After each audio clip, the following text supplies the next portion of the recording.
Hey everyone, before we dive into today's stories, make sure to hit that like button and subscribe to the channel. It'll really help you get more thrilling and spine-chilling stories like this. I'd love to know, where are you watching from? Drop your city or country in the comments below, and let's see how far our story listeners reach. I've lived in Millridge my whole life, a town so small that the loudest sound you hear is usually the train whistle at midnight, echoing from the far end of Main Street. Most people think they know the town's history, how the sawmill by the river was abandoned in the late 70s, how Old Man Hargrove kept to himself until his death in '83, how the woods around us are just woods, nothing more. But living here for decades doesn't mean you truly know a place. I learned that the hard way. I became a deputy in Millridge right out of the academy. At first it was easy work, lost dogs, minor traffic incidents, the occasional bar fight, nothing that really tested you. But one case changed that entirely. One case that made me question everything I thought I knew about this town. It started in early October when the river ran low and the first cold snap had the leaves cracking underfoot. I got a call about a missing teenager, Jessica Moore, 15, gone from her home on the north side. Her mother was frantic, claiming Jessica had gone to the old sawmill to take pictures, something she had been obsessed with lately. Most of us knew better. The mill wasn't a place you went for pictures. It was empty, rotting, and dangerous. But curiosity, especially teenage curiosity, has a stubborn streak. I drove my cruiser down the gravel road leading to the mill. The woods closed in around me, the branches scraping the roof, whispering with the wind. The mill came into view, a hulking gray skeleton of a building, half of its siding hanging loose, windows shattered. Moss had claimed its foundation, and the river lapped at the embankment beneath it.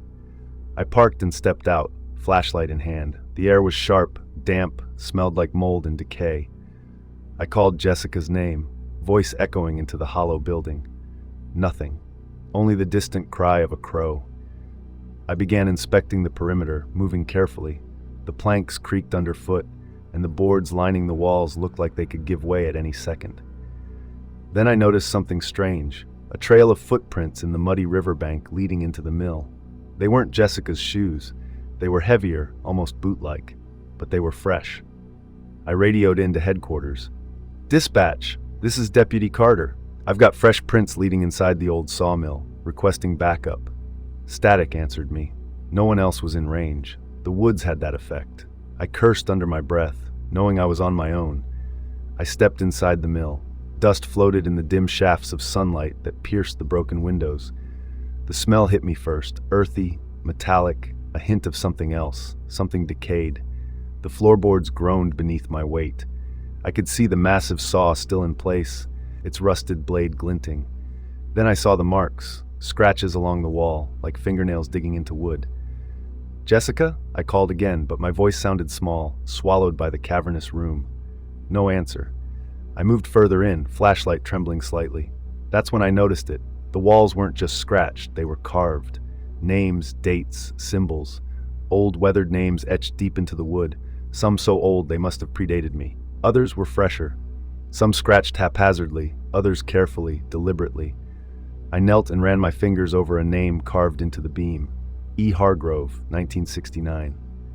My stomach sank. The Hargrove family. Old Man Hargrove had disappeared decades ago, presumed drowned in the river, but his name was here, carved into the wall.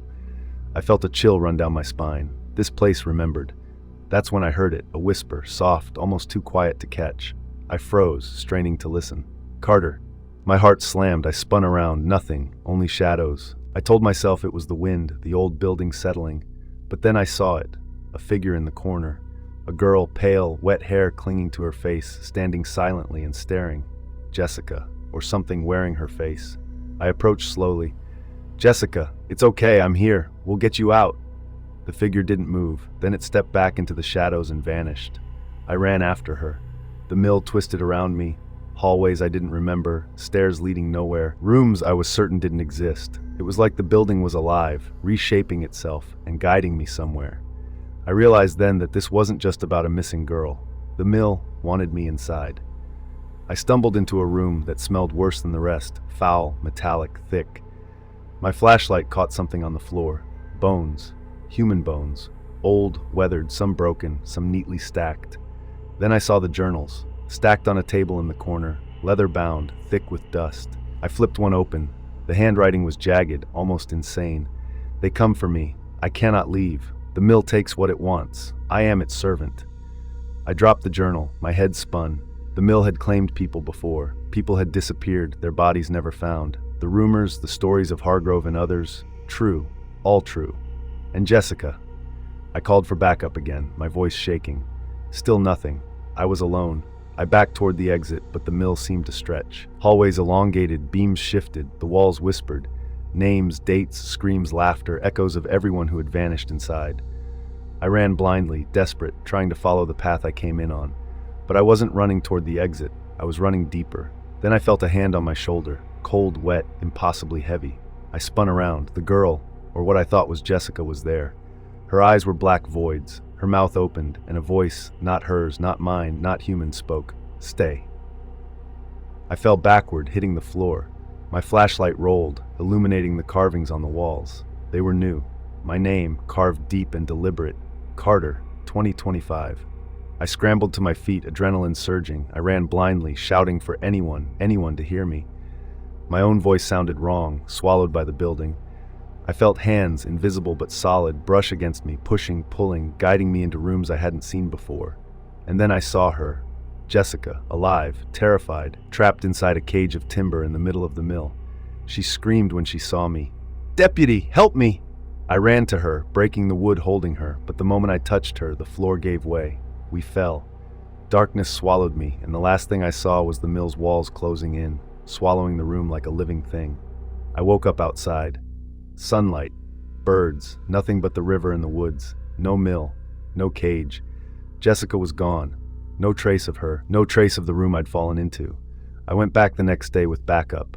Nothing. The mill was gone. Just riverbank and trees. They laughed at me.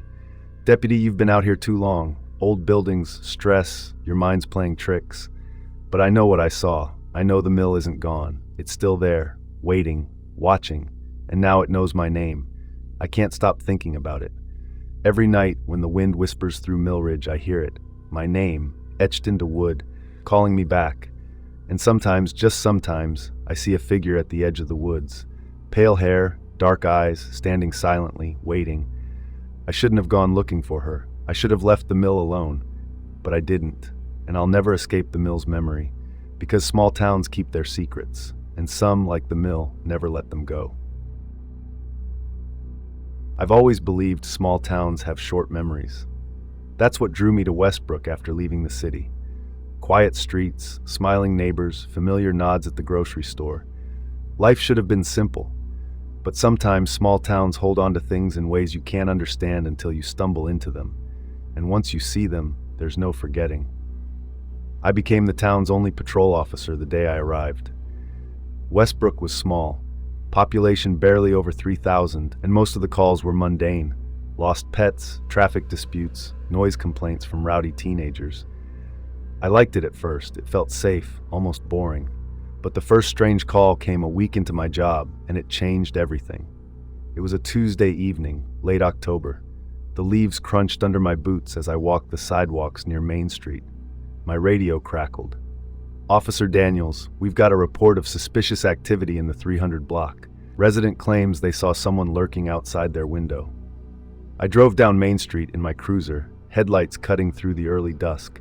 The houses were all the same, old brick, white trim, well-kept lawns. But the house in question was dark, shuttered. I parked across the street and watched.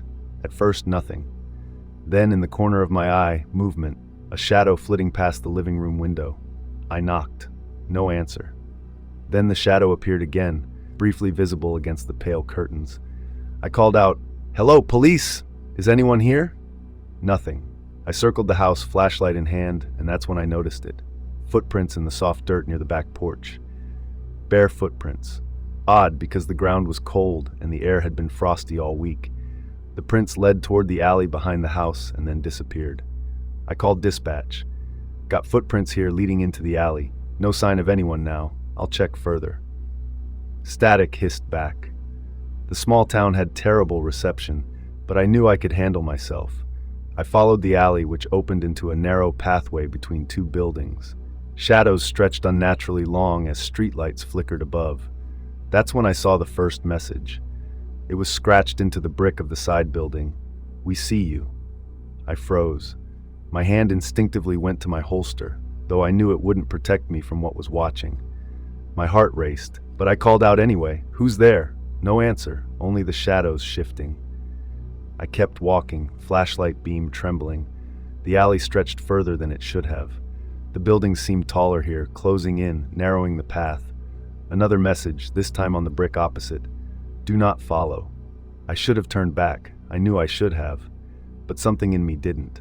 Years on the force taught me caution, but curiosity is a harder beast. I followed the alley to the end, which opened into a courtyard behind an abandoned store.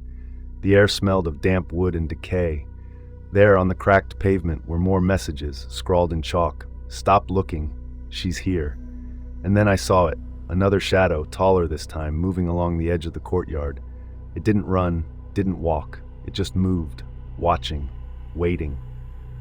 I called for backup again, my voice tense. "Dispatch, I need units at the 300 block. Possible intruder. Multiple suspicious signs."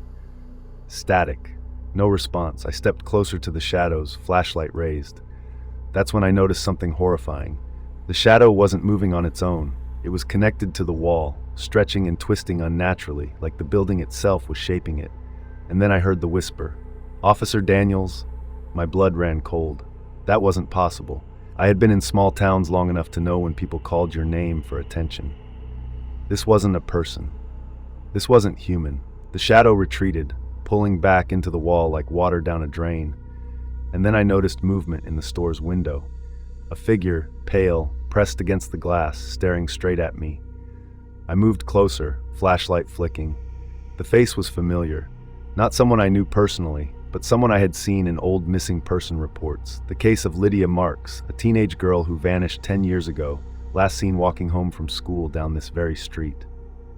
I took a step back. "Lydia?" I whispered.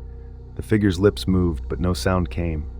Then it vanished, as if it had never been there. I ran back to my cruiser, my mind racing. The street was empty, but I could feel the eyes of the town on me. The old brick buildings seemed alive, breathing, watching. Over the next few weeks, the incidents escalated. Messages appeared on the walls of various buildings. Chalk in the morning, scratches in the evening. Footprints, always bare, always fresh, leading to nowhere.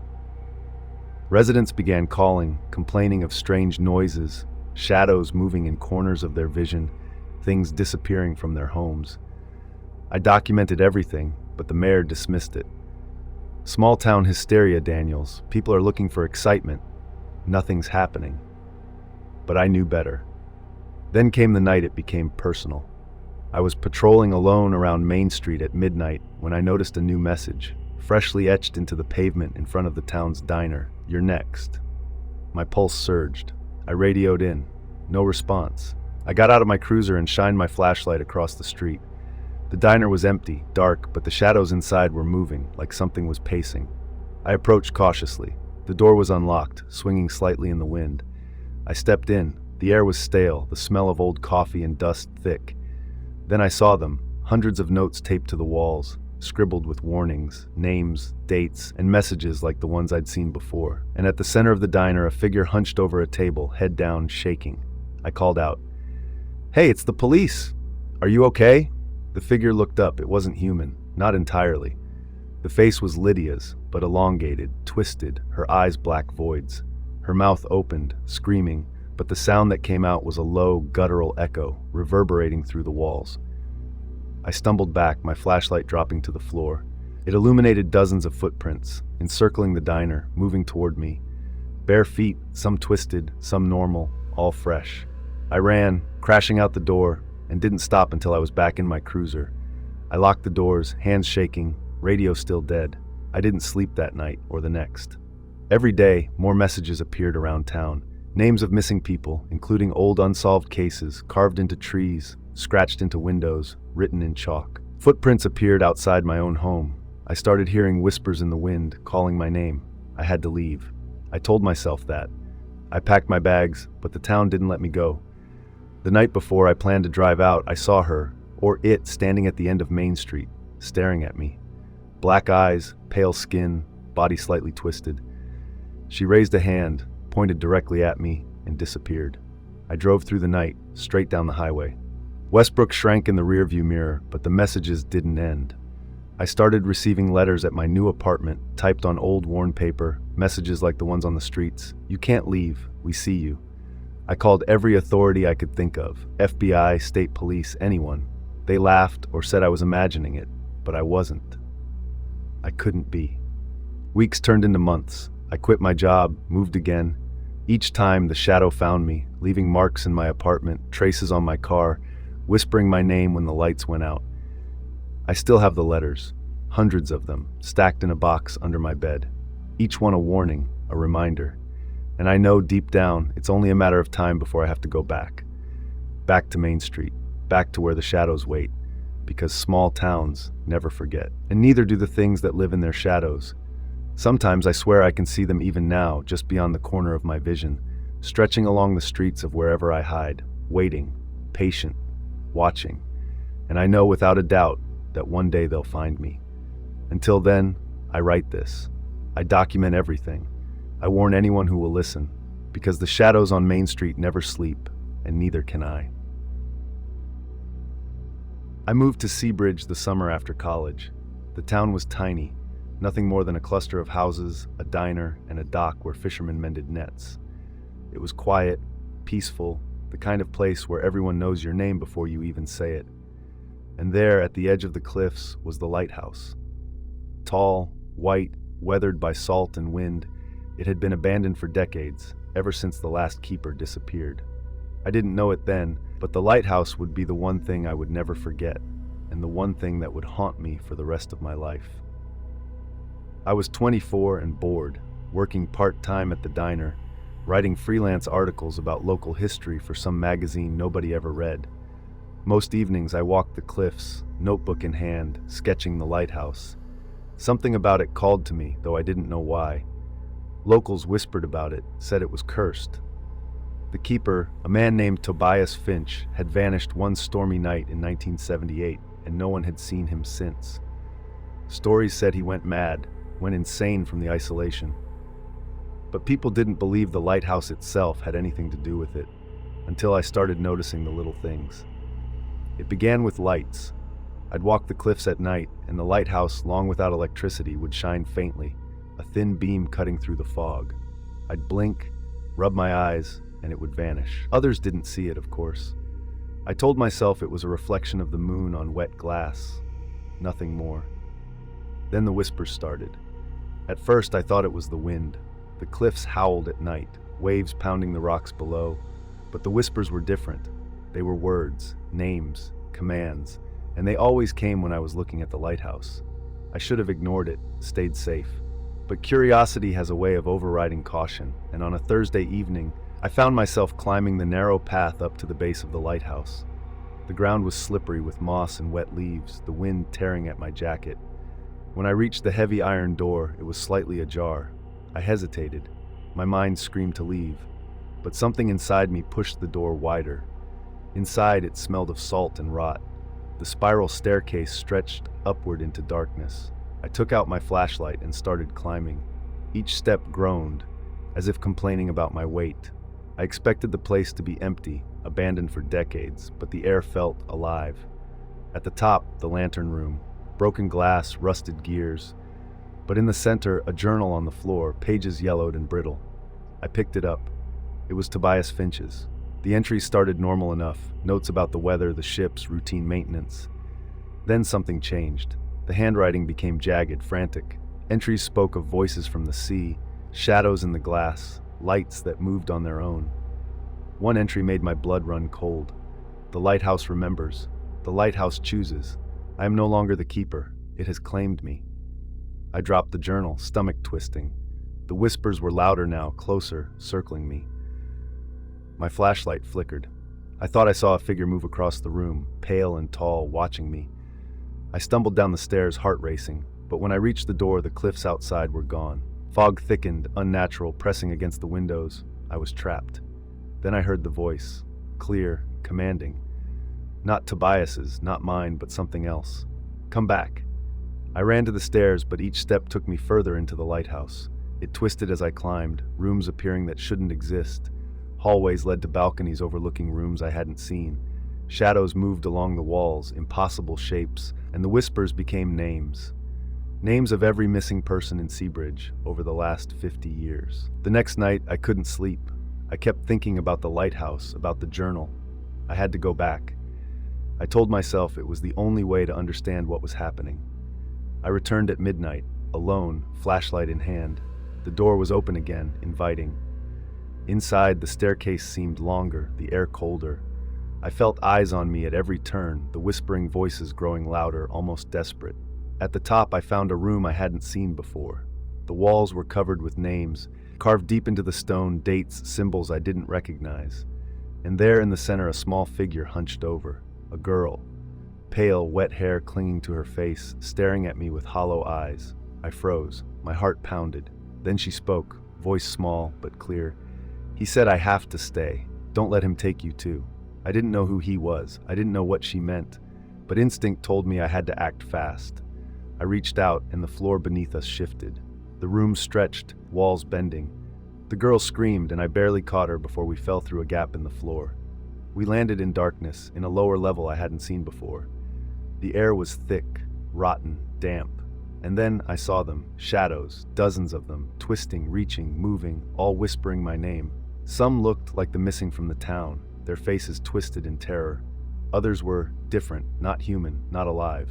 The girl clung to me, terrified. I tried to find a way out, flashlight shaking in my hand. Every path I took led deeper into the lighthouse. Stairs looped back, hallways stretched longer, rooms appeared and vanished. I realized then what Tobias meant. The lighthouse wasn't just abandoned. It was alive. It remembered.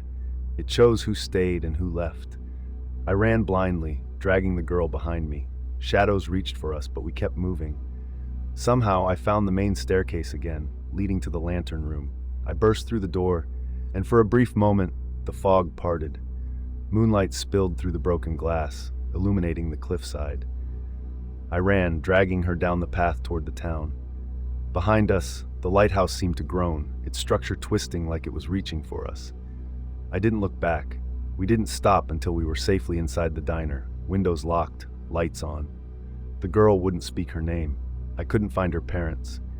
And when I tried to return the next day, the lighthouse was gone. Not collapsed, not destroyed, just gone. Only cliffs and fog remained. I left Seabridge shortly after that. I couldn't stay. I've moved through cities, towns, states, but sometimes at night I still see the lighthouse, faint, white, standing at the edge of cliffs I don't recognize. And sometimes I hear it calling my name, whispering from the fog, "Come back." I know it's still there, waiting, choosing, watching. I can't explain what it wants. I can't explain why it took the girl and spared me. I just know that if I ever stop being careful, if I ever linger too long, it will come for me. Because the lighthouse remembers, and it never forgets. I grew up in Cold Creek, a town so small that people called it quaint, picturesque, even charming. But like every small town, it had its secrets. Some were whispered, some ignored, and some buried so deep you only stumbled on them by accident. I stumbled on one of those secrets, and it changed everything I thought I knew about Cold Creek and about myself. I was a patrol officer in Cold Creek for 3 years before it began. My shifts were routine. Traffic stops, neighbors arguing over property lines, the occasional drunk stumbling home. It was predictable, safe, until the first grave disappeared. It happened in early November, when the air turned cold and sharp.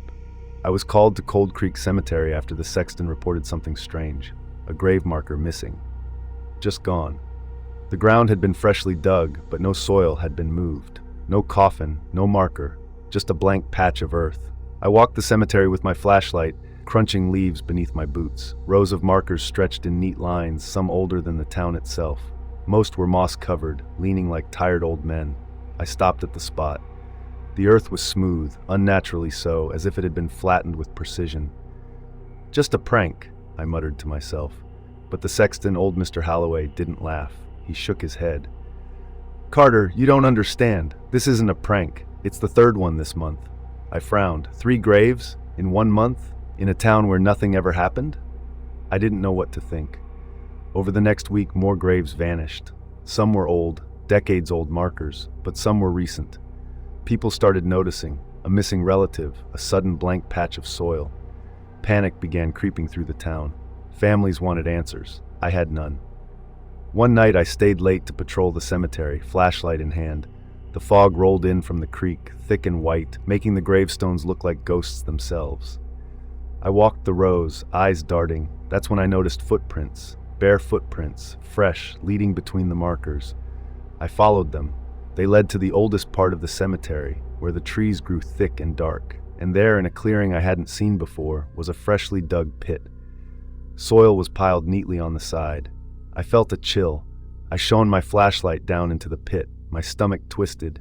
There was a coffin, or at least what looked like one, but it wasn't wood, something darker, slick, alive. The coffin seemed breathing, expanding and contracting as if something inside were moving. I stumbled back. My radio crackled, but no one answered. Alone, of course, alone. Then I heard a whisper. "Help me." I froze. The voice was human, trembling, weak. I leaned over the edge of the pit. "Who's there?" A hand shot up from the coffin, pale and clawed. I stumbled back, heart hammering, and then another hand and another, until a woman's face emerged, dirt-covered, eyes wide with terror. I grabbed her, pulled her out, and she collapsed in the fog, shivering. "Thank you," she whispered. I don't know how long. I radioed for backup and an ambulance, but when they arrived, the pit was gone. Just earth, smooth and untouched. No signs of digging, no coffin, nothing. Only the woman, confused and pale, staring at me as if she'd seen a ghost. She didn't remember where she came from. No one did. And the police records didn't show any missing person matching her description.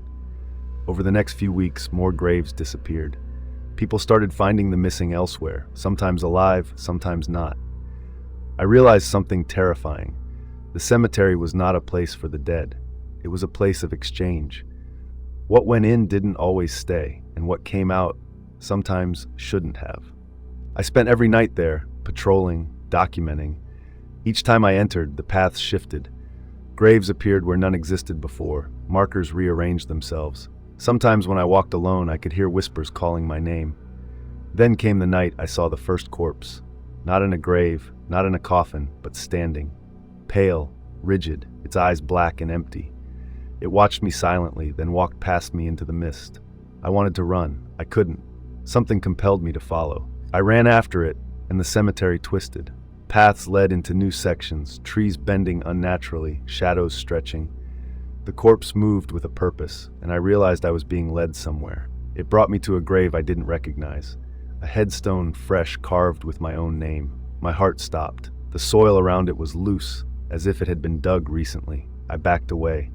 The whispers grew louder, overlapping, impossible to distinguish. Suddenly, the ground beneath me shifted. I fell into darkness, hitting the damp soil below. I scrambled to stand and saw figures emerging from graves around me, faces pale, eyes hollow.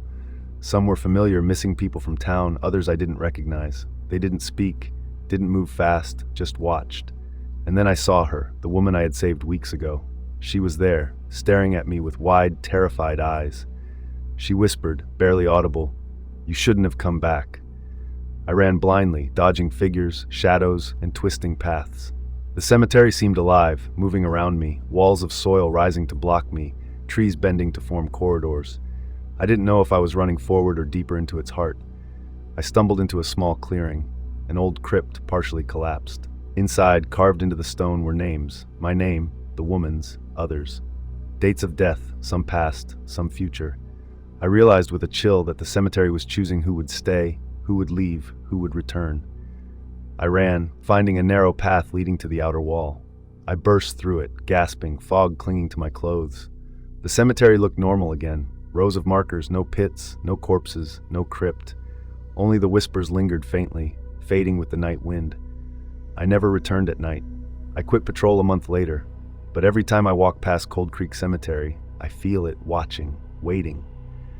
Sometimes I swear I hear whispers on the wind. My name, the woman's name, the names of everyone who vanished without explanation. I know it will call me again. One day it will, because some places are not meant to stay buried. Some secrets in small towns refuse to rest. Cold Creek Cemetery is one of them, and I know, deep down, it's only a matter of time before it calls my name again. I've always loved small towns. Quiet streets, neighbors who wave when they see you, and the river that winds lazily past the edge of town. Westfield seemed perfect when I first moved there. But I learned quickly that small towns hide secrets, secrets that never stay buried and sometimes watch you when you least expect it. I became the town's patrol officer 6 months after arriving. Life was simple: a few traffic stops, lost pets, and occasional arguments over property lines. It was boring, predictable. And then the bridge appeared. The bridge crossed the river at the edge of town. It wasn't old, not like the ones in ghost stories, but there was something off about it. People avoided it at night, even though it was only a 10-minute walk from Main Street. I first noticed it one evening while patrolling. The sun was setting, casting long shadows across the water. The bridge looked normal enough, but something in the air felt heavy, like it was waiting. The first incident was subtle. A fisherman reported his friend missing near the bridge. He said they had been fishing together, and his friend had stepped onto the bridge to take a picture of the sunset. One moment he was there, the next, gone. We searched, but the river was calm, quiet, nothing unusual. No footprints on the bridge, no signs of struggle, just empty air. A week later, another person vanished. A jogger, someone I knew, Karen Miller, lived 3 blocks from me. She went out for her evening run and never returned. Witnesses said she approached the bridge and then disappeared, just like that. I started patrolling the bridge at night, alone. My flashlight cut through the darkness, reflecting on the water below. The wind whispered through the cables, carrying faint echoes, laughter, screams, voices calling my name. I told myself it was the wind. I had to. Otherwise, I'd have gone mad weeks ago. One night, late October, I was on the bridge when I noticed something strange. The water below, usually calm, rippled in a pattern I couldn't recognize. Shadows moved along the surface, darker than night. I leaned over, shining my flashlight into the river. There was a figure, standing on the water, pale, unmoving. Then it vanished. I stumbled back, heart hammering, and my radio crackled with static. I tried calling dispatch, but there was nothing, just silence.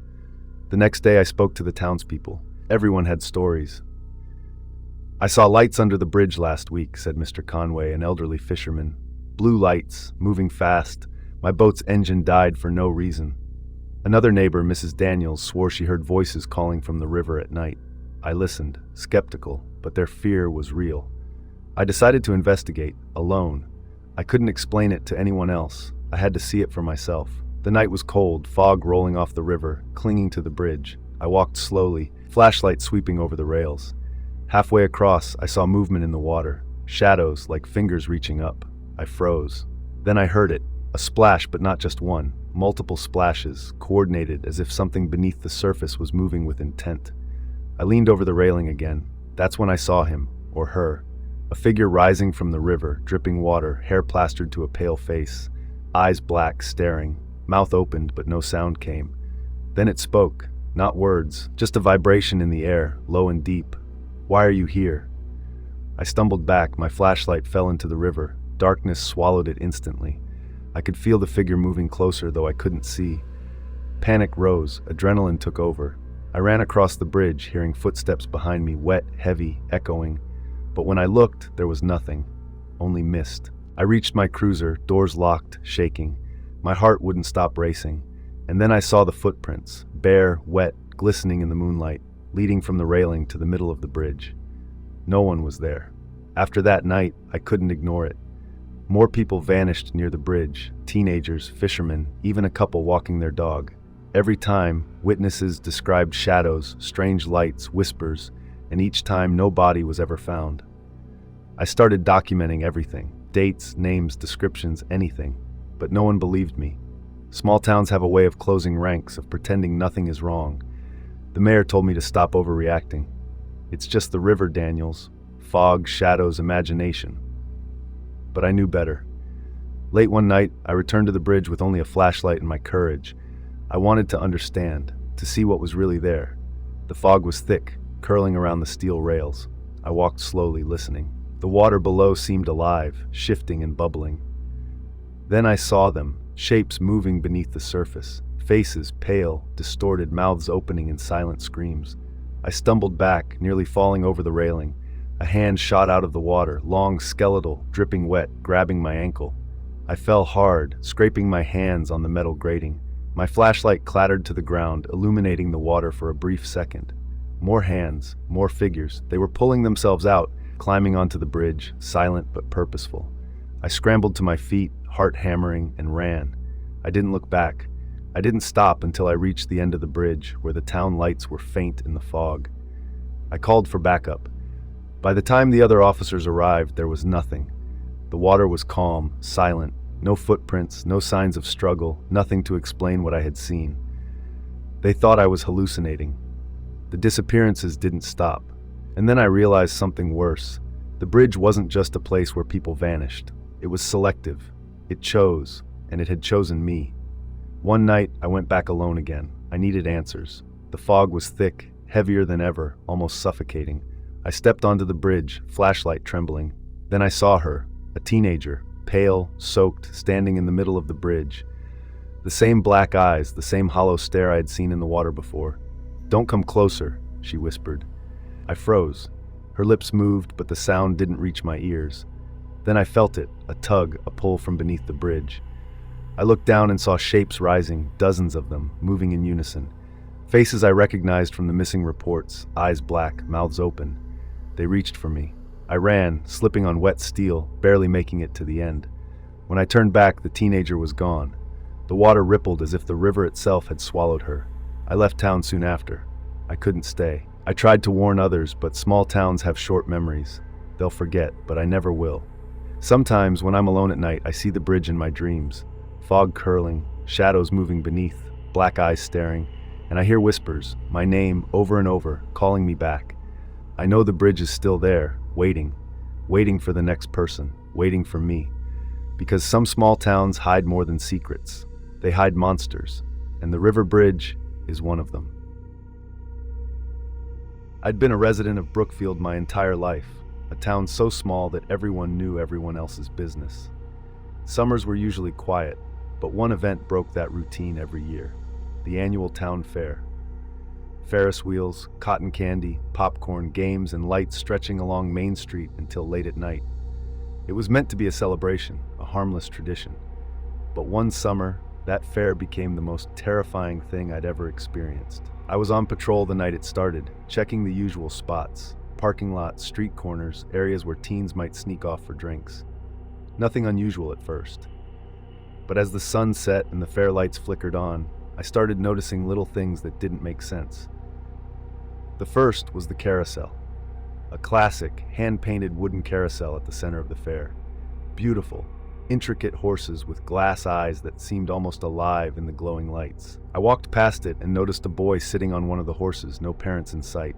I waved, thinking he might be lost, but he didn't move, didn't blink, just stared straight ahead, expressionless.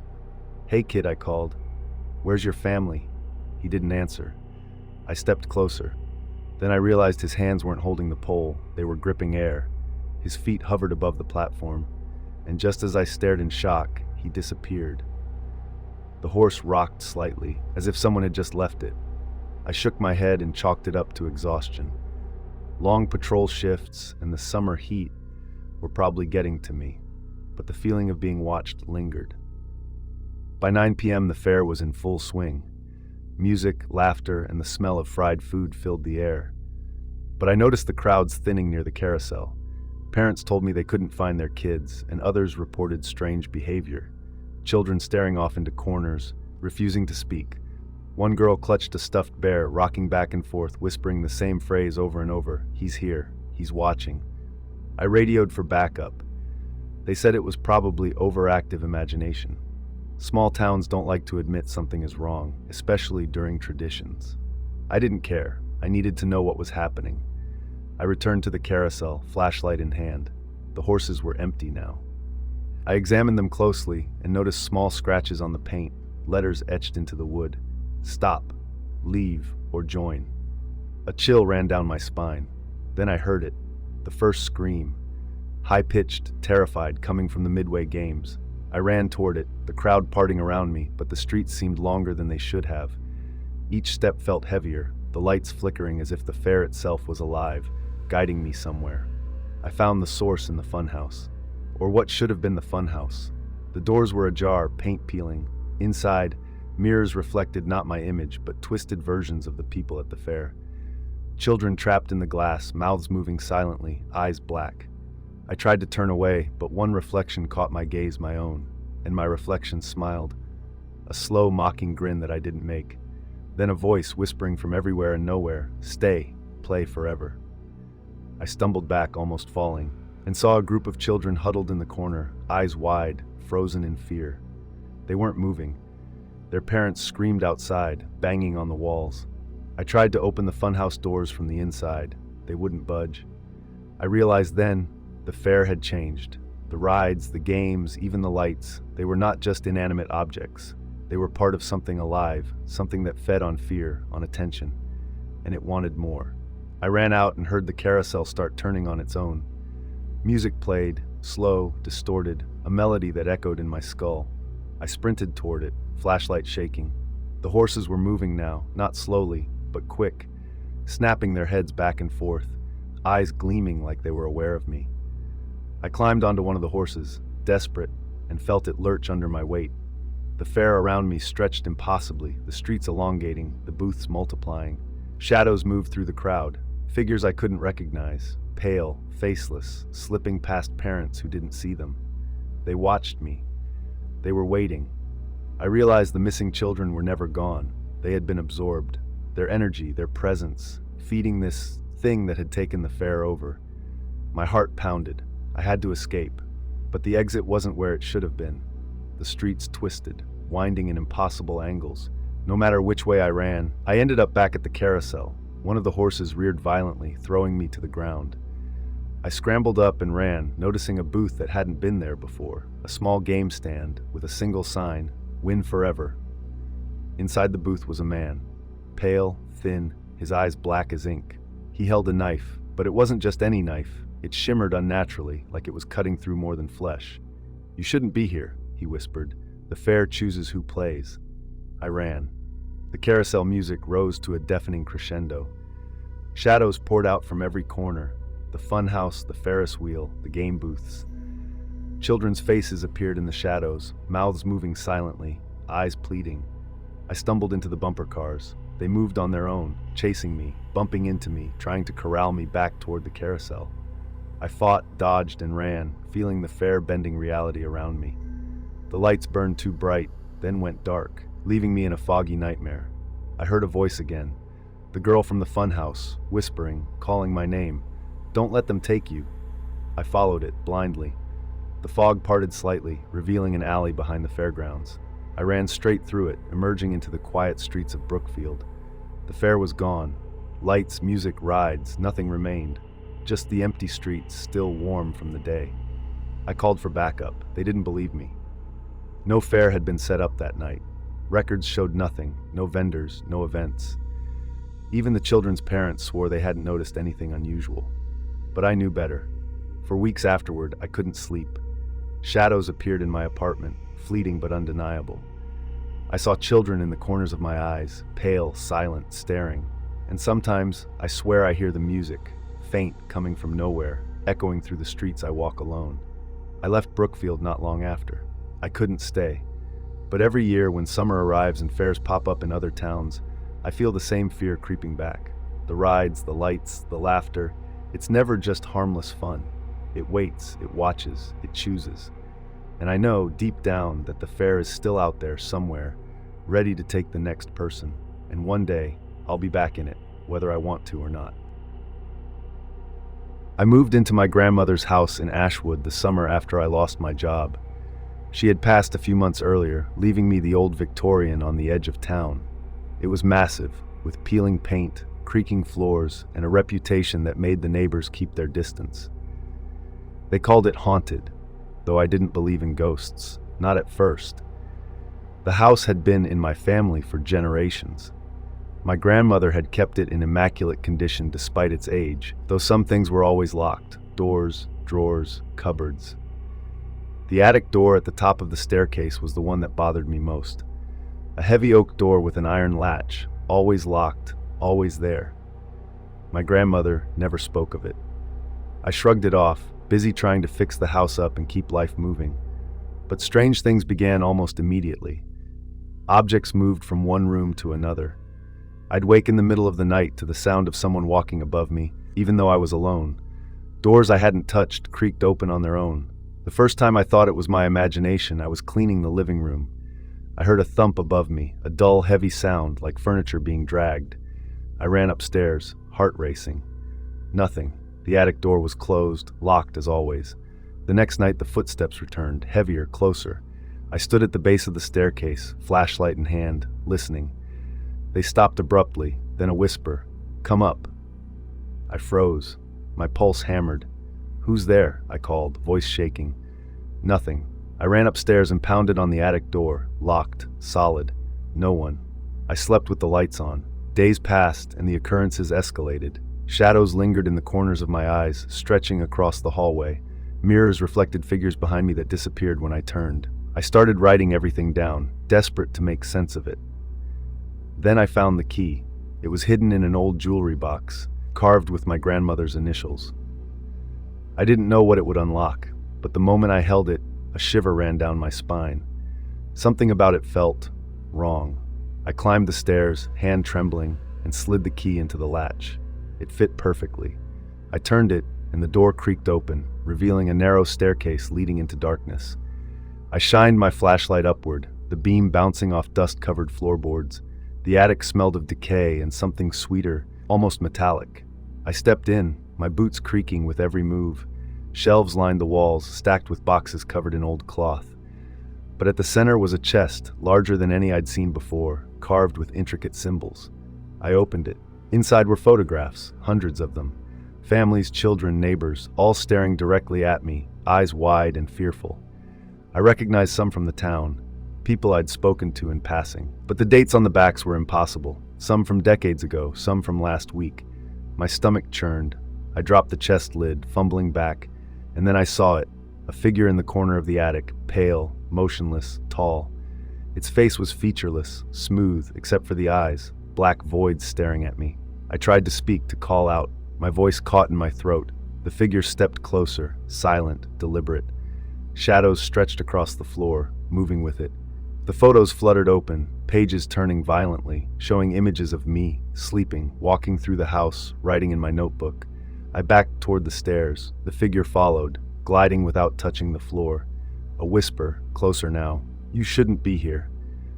I turned and ran, stumbling down the stairs, slamming the attic door shut behind me. The key rattled in the lock, as if resisting me. My heart pounded in my chest. I locked every other door in the house, but the feeling of being watched never left. The next day I tried to rationalize it. Exhaustion, grief, the stress of moving. But when I walked through town, I noticed something unsettling. People stared at me differently. Children avoided looking at me, whispering to their parents. And when I passed the local hardware store, the owner's eyes widened in recognition. "Be careful," he said. "Some things in that house, they don't stay locked away." I laughed it off, though unease settled deeper in my chest. That night, the footsteps returned, louder, pacing above me. I didn't sleep. The house seemed to breathe around me, floorboards creaking, wind rattling the windows. A week later, I couldn't resist. I climbed the stairs again, flashlight in hand, compelled. The key burned in my pocket, almost alive. The attic door opened, groaning. I stepped inside. Everything had changed. The chest was gone. The shelves were empty. The photographs were scattered on the floor, each showing me in moments I hadn't lived yet. Standing in the living room, walking the streets of Ashwood, even sleeping. My stomach churned, and then I saw her, my grandmother, or what looked like her. Pale, eyes black voids, standing silently, pointing toward the far corner of the attic. I froze. The air was thick, suffocating. "You opened it," she whispered, voice unnatural. "Now it sees you." Before I could respond, shadows erupted from the walls. They swirled around me, forming faces, hands, mouths that screamed silently. The floorboards twisted beneath me, stairs stretching into impossible angles. The attic was alive. I ran blindly, crashing into boxes, tripping over the scattered photographs. One shadow grabbed my ankle. I fell, flashlight skidding across the floor, illuminating the corner. There, hundreds of eyes, Faces from the photographs watched me, waiting. I scrambled to my feet, pushing past the shadows, climbing the stairs toward the door. It was farther than before, the ceiling stretching upward. My grandmother's voice echoed, "You cannot leave. Not yet." I burst through the door, collapsing onto the landing. The key fell from my pocket. The attic was silent again, as if nothing had happened. But the feeling remained. Something in the house had changed, and it knew I had seen too much. Over the next month, I tried to live normally. I avoided the attic entirely, but shadows lingered in my peripheral vision. Doors creaked open when no one was there, and sometimes in the dead of night, I could hear whispers calling my name, laughing softly, like the house remembered me. One evening, I returned home early and found the front door unlocked. Nothing appeared disturbed, but I knew better. I entered cautiously. The attic door, closed for weeks, was now slightly ajar. I didn't touch it. I couldn't, but I know it's waiting, patient, watching. The house isn't just a house, it's a keeper, collecting memories, faces, and souls. And mine is next.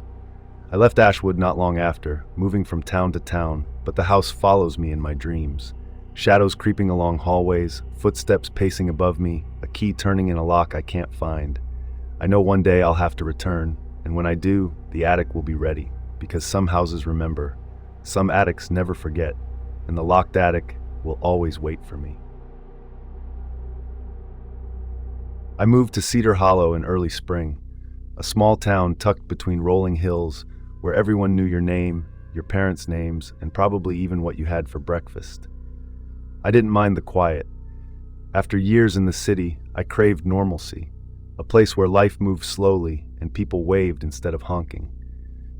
The house I bought was at the end of a cul-de-sac, next to an old oak tree that leaned toward the road like it had been whispering to someone for decades. On the other side lived a man I had never seen before. The house had been empty for years, the lawn overgrown, the shutters dusty. People called him Mr. Gray. That was all anyone knew. He didn't socialize. He didn't answer the occasional knock from the neighborhood watch. He simply existed, silent, in his house. I didn't think much of him at first, but odd things began to happen within weeks of moving in. It started with small noises. At night, I'd hear a door creak in his house, a muffled cough, sometimes a tap, like someone lightly drumming on the walls. I told myself it was nothing. Old houses make sounds. People live there, even if they don't socialize. Then the mail started disappearing. Letters, packages, things left for neighbors near me, or even for me, vanished. I never saw anyone taking them, but the mailbox for Mr. Gray's house was always empty, as if the letters had been swallowed. One evening, I was leaving for the grocery store when I noticed the garage light in Mr. Gray's house flick on. I hadn't seen him in person, but I could feel his presence, like someone was staring at me. I waved jokingly. No response. But that wasn't unusual. The first real warning came a week later. I woke to my bedroom window rattling. Outside, I saw a shadow. It moved quickly, too fast for any ordinary person. I froze, and then I realized the shadow was coming from Mr. Gray's house. He had no lights on, yet the shadow moved, sliding across my lawn. I checked the cameras I had installed after moving in. Nothing. Not a trace. Yet I knew what I had seen. The next morning, Mrs. Callahan, my neighbor across the street, came running to me. "Your car," she panted. "It looked like someone tried to open it. Scratches. Strange scratches." I went outside and saw deep, deliberate marks on the door handle. I had locked it the night before. The keys were still in my pocket. That night, I stayed up listening. Around midnight, I heard the door creak open, my front door. Footsteps, slow, cautious, moving toward my bedroom. I gripped the baseball bat I kept under my bed. Silence for an hour. Then nothing. The weeks went on like this. Packages disappeared, lights flickered, shadows moved across walls when no one was there. The silence of Mr. Gray's house was oppressive. It wasn't peaceful. It was watching, waiting. One night, I couldn't take it anymore. I decided to confront him. I walked to his front door, knuckles ready to knock. I rang once, nothing. Twice, still nothing. Then the door creaked open on its own. Inside it was dark, smelling of dust and decay. I called out, "Mr. Gray, are you here?" No answer. I stepped inside. The floorboards groaned under my weight. And then I saw it, a chair in the corner facing the wall, a figure perfectly still, pale, hunched forward. I froze. My instincts screamed to run, but I needed answers. "Who's there?" I whispered. The figure didn't move. And then I noticed the walls, photographs, hundreds of them, pinned all over. My neighbors, me, my car, my packages. All moments captured, my life, my routines, my habits. I stumbled back, heart hammering, a sound behind me. I spun, nothing. I took a step forward and the chair turned slowly. Mr. Gray, or whatever he was, his face calm, eyes black as ink. "You shouldn't have come here," he said softly. I tried to run. The door slammed shut behind me. Windows locked themselves. The walls seemed to close in, the ceiling pressing down. I screamed. He didn't move toward me. He didn't need to. His presence filled the room, suffocating, omnipresent. For hours, I stayed like that, trapped in the silent house, hearing the whispers of everyone he had observed, captured, watched. Their voices, their laughter, their cries, overlapping, forming a background of torment. Finally, the front door creaked open. I bolted, not looking back. I ran home, locked every door and window, and called the police. They checked the house the next day. Nothing. No photographs, no chair, no shadows. The house looked abandoned, as if it had been empty for decades. No footprints, no evidence of anyone living there. The disappearances started shortly after. A couple who had just moved in across the street vanished. Packages went missing from the street. Shadows moved when no one was there.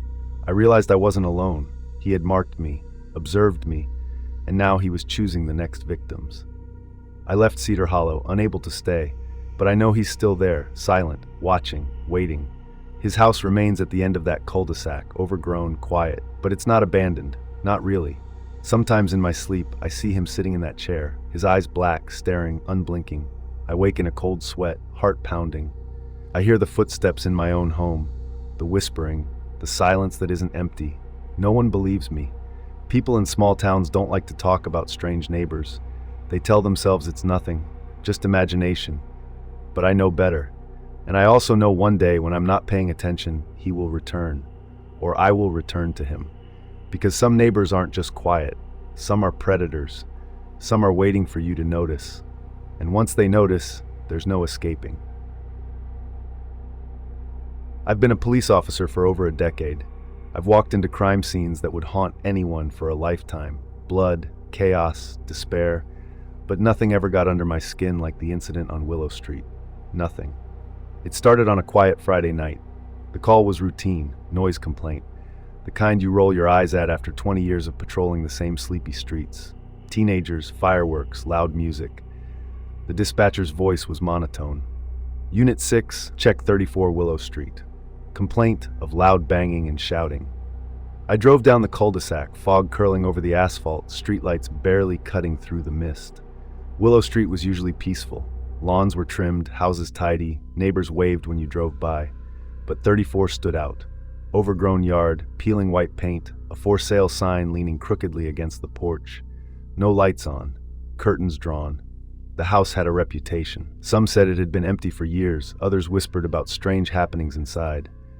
I parked and stepped out, boots crunching gravel. The fog made the street feel alien, otherworldly.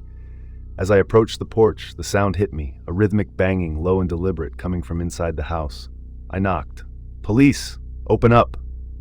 Silence. I knocked again, harder. The banging stopped. My pulse raced. "Anybody here?" I called. No answer. Then faintly, almost pleading, "Help!" The voice was so soft I thought I might have imagined it. I tried the front door, unlocked. It swung open with a groan. Inside, the air was stale, thick with dust and a metallic tang that made my stomach turn. Furniture coated in sheets, a thin layer of grime on every surface. I shone my flashlight around. The living room was empty. Then I heard it again, clearer this time. "Please, help me." Upstairs. The stairs creaked under my boots. The hallway stretched in both directions, doors lining the walls. The voice came from the far end. I moved toward it, flashlight trembling.